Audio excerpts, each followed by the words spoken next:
14 अगस्त यानी कि जश्न आज़ादी, तो इसको मनाने का मज़ा तो फिर पाकिस्तान भी है। तो आपके भाई ने रियाद से फ़्लाइट ली सीधा कराची की तरफ और मेट्रो पकड़ी, जिसकी वजह से मैं एयरपोर्ट पर बहुत ही ईज़िली पहुंच गया। तो सारा कुछ आपको इस व्लॉग में आपका भाई दिखाएगा, तो मेरे साथ ही रहिए।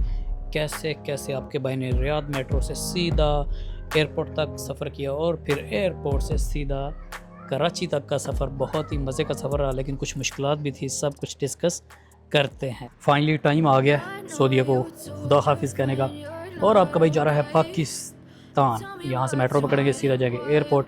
यहाँ से मैंने जाना है काफ्ट से अब फिर जाएंगे येलो लाइन पकड़ेंगे और सीधा जाएंगे किधर, एयरपोर्ट। अजीज़िया से सफ़र स्टार्ट होगा, ब्लू लाइन, दैन काफ्ट, then yellow line, then airport. चले अपना सफ़र स्टार्ट करते हैं पाकिस्तान की तरफ। और 14 अगस्त भी आ रही है। हेलो पाकिस्तान। काफ्ट हम पहुंच गए हैं। तो यहाँ से भाई हमने लाइन चेंज करनी है मेट्रो की, और ये अब देखें कितना प्यारा खूबसूरत सा काफ्ट है। और यहाँ पर आप जाकर वैसे भी घूम फिर सकते हैं, बहुत ही खूबसूरत काफ्ट है। और यहाँ पर आपका भाई उतर जाएगा, टाइम थोड़ा है, लेट्स गो इनसाइड। और अंदर से आपको थोड़ा सा स्टेशन दिखाऊंगा, और 4 रियाल के अंदर आप मेट्रो से सीधा एयरपोर्ट पर जा सकते हैं। खूबसूरत से काफ्ट मेट्रो स्टेशन पर आ गए हैं। यहाँ से भाई आपने लाइन चेंज करनी है और सीधी येलो लाइन पकड़नी है, और हम जाएंगे किधर, एयरपोर्ट। और एयरपोर्ट से सीधा पाकिस्तान। तो ये आप सीन देख लें, ये है काफ्ट का खूबसूरत सा मेट्रो स्टेशन। एयरपोर्ट टर्मिनल 1 2 मेरा है 1, इसलिए मैं यहाँ से जाऊँगा और सीधा किधर पहुँचेंगे, एयरपोर्ट टू एयरपोर्ट। तो आपने नीचे आना, येलो लाइन लेनी यहाँ से, ठीक है, और ये टर्मिनल 1 और 2 तक जाएगी। लो जी बैठ गए हैं और सीधा जाकर पहुँचेंगे टर्मिनल 1 और 2 पर। वाह क्या, मेरी फ़्लाइट भी उधर की है, सिर्फ 4 रियाल लगेंगे और आप सीधा एयरपोर्ट पर जा पहुँचेंगे। येलो लाइन लेनी है काफ्ट में, अगर प्योर लाइन ना ले ले। टर्मिनल 5 से लेकर टर्मिनल 3 4 पहले ये आते हैं, फिर 1 और 2 आते हैं। तो ये सारे टर्मिनल जो है ना, आप 4 रियाल के अंदर ही ईजिली यहाँ पर जा सकते हैं। जिस भी टर्मिनल पर आपकी फ़्लाइट, अपने परेशान नहीं होना। 5 पहले आएगा, 3 4, ठीक है, 4 3 और फिर 2 1 आएगा, इस तरह करके आते हैं। तो चलें, अभी मेरी डेस्टिनेशन है जो एक है, टर्मिनल 1 पर मैंने जाना है। और ये तो आप देखें, और ये हम पहुँच गए टर्मिनल 1 और 2 पर, ठीक है। और यहाँ से अपनी लिफ्ट लेनी है और फिर आगे आप जाएं एयरपोर्ट की तरफ। तो बस मैं आपके लिए वीडियो बनाने के लिए रुका हूँ, मैं अभी लिफ्ट लूँगा और आगे जाऊँगा। तो यहाँ से सीधा आपने एयरपोर्ट की तरफ जाना, अगर टर्मिनल 1 और 2 है। इसी तरह सारे टर्मिनल्स 5 3 4 सभी पर आप ऐसे ही जाएंगे। चलें आगे चलते हैं। वो सामने मस्जिद जो अराइवल की तरफ आती है, ठीक है, और इधर हम जाएंगे सीधा। बड़ा ही मज़ा आया। तकरीबन 1 घंटा 20-25 मिनट लगे मैं यहाँ पर पहुँच गया, और वो भी 4 रियाल के अंदर। और आपको क्या चाहिए। नीचे जा रहे हैं हम पाकिस्तान इंडिया, ये देखें इधर हम इकट्ठे हैं, ठीक है। मैं पाकिस्तान की तरफ चला जाऊँगा, ये इंडिया की तरफ चले जाएंगे। खैरियत से जाए हैं और स्ट्रीट लेवल पर पहुँचेंगे। अब यहाँ से आगे की तरफ देखते हैं भाई हम सही है ये गलत है, बताते हैं आपको। तो इधर निकलती है, आपने जाना भाई टर्मिनल 1 पे, यानी कि इस साइड पर। चलो चलते हैं। यहाँ पर प्यारा सा कैफ़े भी है, कुछ खाना पीना भी आप यहाँ से खा पी सकते हैं। फ्लाईनास की फ़्लाइट लेकर इस दफ़ा मैं बहुत ही ज़लील हुआ। कहते हैं एक बैग लेकर जा सकते हैं, या शोल्डर बैग या हैंड कैरी बैग। तो सारा सामान बाहर निकालना पड़ा, चॉकलेट्स भी वेस्ट हुई, वहाँ लोगों को देनी पड़ी, और एक ही बैग में सारा सामान की। फ़्लाइट की टाइमिंग और फ्लाइट का गेट नंबर देखा 109A पर हमने डिपार्ट करना था। लेकिन जो एक मसला बना वो ये कि फ्लाईनास का जो बिहेवियर था, इनके स्टाफ का बिहेवियर बहुत ही अनप्रोफेशनल, बहुत ही बुरा बिहेवियर। कोई बात नहीं सुनते, I don't have an idea, I don't have an idea, बस ये 2 वर्ड इनको आते हैं और इसके अलावा कुछ भी नहीं आता। तो आइंदा के बाद सस्ती फ़्लाइट तो बिल्कुल भी नहीं लेनी। सऊदी एयरलाइन फिर भी अच्छी भी फ़्लाइट है, उनका बिहेवियर भी अच्छा होता है, लेकिन ये लोग इंतहाई अनप्रोफेशनल और इंतहाई गंदा बिहेवियर। तो ये है रियाद एयरपोर्ट। फाउंटेन आपको नज़र आ रहा है, कॉफ़ी शॉप्स यहाँ पर काफ़ी थी। ज़्यादा बड़ा एयरपोर्ट नहीं है, लेकिन फिर भी प्यारा एयरपोर्ट है और ख़ूबसूरत है। कॉफ़ी शॉप्स आपको यहाँ पर बहुत ही मिल जाएंगी। ड्यूटी फ्री सामान भी यहाँ पर आपको काफ़ी मिल जाएगा, तो जहाँ से आप चीज़ें ले सकते हैं अपने घर वालों के लिए। अगर आप बाहर से नहीं लेकर आए तो फिर यहाँ से ले ले। तो यहाँ तो बाकी एयरपोर्ट अच्छा है, प्यारा है। तभी जाने का टाइम था तो सोचा जाया जाए, और आपके बाइक की सीट थी विंडो सीट, जो कि मैं वही प्रेफर करता हूँ। लेकिन नाइट के टाइम विंडो सीट का क्या ही करना, बट मजबूरी थी। मैंने सोचा चलो एक दिन बचाया जाए, टाइमली घर जाया जाए, 14 अगस्त को घर जाया जाए, तो यही बेस्ट ऑप्शन मुझे लगी थी।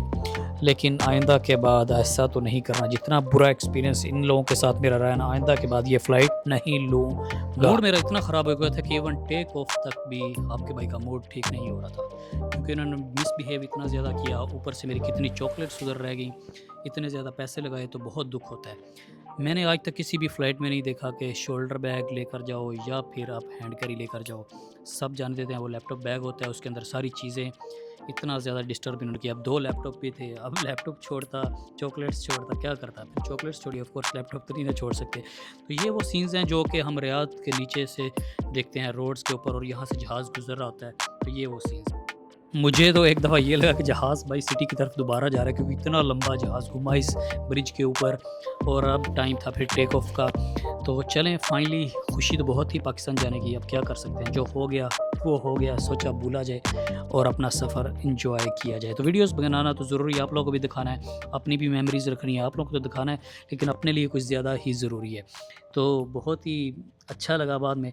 फ़र्स्ट ऑफ़ ऑल कि 14 अगस्त को आपका भाई जा रहा था, 14 अगस्त को यानी कि लैंड होना था, तो ये भी बड़ी खुशी थी कि यार चलो आज़ादी वाले दिन अपने कंट्री जा रहे हैं, और इससे बढ़कर और आप लोगों को क्या चाहिए। तो फाइनली टेक ऑफ का टाइम आ गया, आपका भाई खुश हो गया, पुराने ज़ख्म भूल कर मैंने सोचा चलें पाकिस्तान चलते हैं। ये तो छोटे मोटे नुकसान तो होते रहते हैं, बस यही मसला था जो बच्चों के लिए चॉकलेट्स वगैरह ली थी, उसका ज़्यादा दुख हो रहा था। और खाना आपको ये बिल्कुल भी नहीं देते, खाना आपको पहले ऑर्डर करना पड़ता है जब आप फ़्लाइट बुक करते हो। अगर आपने पहले बुक नहीं किया तो कोई भी इतना मसला नहीं है, आप जहाज़ के अंदर भी ऑर्डर कर सकते हैं, लेकिन आपको थोड़ा सा महंगा खाना पड़ेगा। चलें, मैं सिर्फ आपको स्काई मेन्यू तो दिखाऊंगा ही दिखाऊंगा, और आपको साथ साथ मशवरा दूंगा कि आइंदा मेरी तरह आपने सस्ती ज़्यादा फ़्लाइट बिल्कुल नहीं लेनी।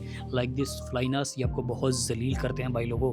हवाओं में जहाज़ चला गया और साथ ही साथ मेरे सामने मेन्यू पड़ा हुआ था। मैंने सोचा मैंने तो खा लिया, अब आप लोगों का टाइम है, आप लोगों की बारी है कि इस मेन्यू को देख लो। अगर आप फ्लाइनस पर चक्कर लगाते हो तो फिर आप यहाँ पर मेन्यू देखकर ऑर्डर कर सकते हैं। आपके सामने ही मेन्यू पड़ा होगा, लेकिन आपको पहले आइडिया हो जाएगा कि यहाँ पर क्या क्या चीज़ें, जैसे कि आप रेट्स देख सकते हैं, रेट्स थोड़े से हाई हैं। ऑफ कोर्स आपको आसमानों के अंदर खाना दे रहे हैं तो रेट्स तो हाई होंगे। मुझे इस चीज़ से कोई लेना देना नहीं, मुझे सिर्फ इनकी सर्विसेज, इनके बिहेवियर पर, जो कि बहुत ही बड़ा सवालिया निशान है कि रियाद जैसे एयरपोर्ट पर आप इस तरह का बिहेवियर कैसे कर सकते हैं। शायद हम लोग के साथ ऐसे ही करते हैं, कोई गोरे शोरे होते तो उनके साथ शायद ऐसा ना होता हो, लेकिन मेरा तो बहुत ही बुरा एक्सपीरियंस इन लोगों के साथ रहा। तो ये सारा मेन्यू आप लोग देख लो, कुछ भी आपने ऑर्डर करना हो तो आप फिर यहाँ से ऑर्डर कर सकते हैं। और ट्राई करें कि आप एक परफ्यूम अपने साथ रखें, कि जो आपके साथ बंदा हो, कम से कम जब उससे स्मेल आए तो आप अपने आप को परफ्यूम लगा लो ठीक है, आपकी जान छूट जाए, आप एटलीस्ट उसकी तरफ लगा दो। पता नहीं परफ्यूम भी रखने देते हैं या नहीं, इस पर भी नया पंगा खड़ा हो सकता है, लेकिन मेरे बैग में वैसे परफ्यूम था। तो जहाज़ की लाइटें तो बहुत ही प्यारी लग रही थी, वैसे भी बत्तियाँ हमें तो बहुत ही पसंद आती है, और स्पेशली ये वाली लाइट, इसने तो 4 चाँद लगा दिए थे। अब तक मेरा मूड हो चुका था ठीक, तो आपके भाई का मूड ठीक था, क्योंकि सारे सो गए थे। मैं बाहर देख रहा था, बाहर पता नहीं किस कंट्री से फ़्लाइट गुजर रही थी, इतना प्यारा एरिया, ऐसा लग रहा जैसे कि बॉर्डर लाइन खींची गई हो, पाकिस्तान इंडिया का बॉर्डर हो, पूरी लंबी एक लाइन ही लाइन, और बहुत ही अलग तरीके से वो चमक रही थी। और ये जहाज़ के अंदर भी, फ़्लाइट के अंदर भी सीन्स बहुत ही प्यारे हो गए थे इस लाइट की वजह से। फाइनली पाकिस्तान की हवाओं में हम इंटर हो चुके हैं, और गाइस यहाँ पर बहुत ही आला सीन्स आपको देखने को मिलते हैं। ये कराची के सीन्स हैं, और जहाज़ हमारा लैंड कर चुका है, तो शुक्र है सेफली पहुंच गए, और मूड तो बहुत ही अब ठीक हो चुका, क्योंकि अब तो घर जाना है ना। टर्किश एयरलाइन का एक जहाज़ खड़ा था, तो चलो अब निकलते हैं बाहर की तरफ। यहाँ पर इमिग्रेशन और बैगेज वगैरह का प्रोसेस होगा। इमिग्रेशन बहुत ही स्मूथ थी, जस्ट मेरे ख्याल में 3 से 4 मिनट लगे होंगे, इमिग्रेशन होगी। तो बहुत ही अच्छा लगा कि भाई इतनी जल्दी इमिग्रेशन होगी। हाँ, मसले लोगों को फेस होते हैं, लेकिन मेरा तो भाई बहुत ही जल्दी हो गया था, अल्लाह का शुक्र है। तो आपका भाई बहुत ही खुश था, और इसके बाद बैगेज शैगेज लिया, और फिर welcome to Karachi the port of Pakistan हो गया। और बाहर मैंने सीन्स देखे तो भाई 14 अगस्त था, तो रंग बिरंगे कलर हर तरफ बिखरे हुए थे। तो बहुत ही मज़ा आया देखकर, बहुत ही अच्छा फील हुआ कि पाकिस्तान ने भी बहुत ही अच्छे तरीके से अपने बिल्डिंग्स वगैरह को कलर्स से सजाया हुआ है। तो शुक्र अल्हम्दुलिल्लाह मुझे ये कलर्स देखने नसीब हुए, और अल्लाह इसी तरह ये कलर्स दिखाते रहे और हमारे कंट्री को 4 चाँद। तो शहर ऑलमोस्ट सारा सजाया गया था, बहुत ही मज़ा आया। तो चलें, बाकी अभी मेरा और बहुत सफ़र लंबा रहता है, यानी कि मैंने लाहौर जाना है, फिर मैंने इंशाल्लाह स्कर्दू भी जाना है। तो सब कुछ आप लोगों के साथ शेयर किया जाएगा, और पाकिस्तान ज़िंदाबाद।